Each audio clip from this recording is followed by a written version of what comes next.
शहाद्यात गांजा विरोधात पोलिसांचा दणका. बस स्थानक परिसरातून 10,000चा गांजा जप्त, एकाला अटक.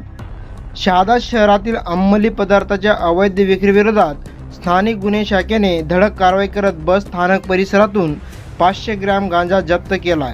या कारवाईत 10,240 रुपयाचा गांजा हस्तगत करण्यात आला असून एका संशयिताला अटक करण्यात आली आहे. पोलिसांना मिळालेल्या गुप्त माहितीनुसार 28 जुलै रोजी रात्री बस स्थानक प्रवेशद्वाराजवळील आपले सरकार सेवा केंद्राजवळ सापळा रचण्यात आला.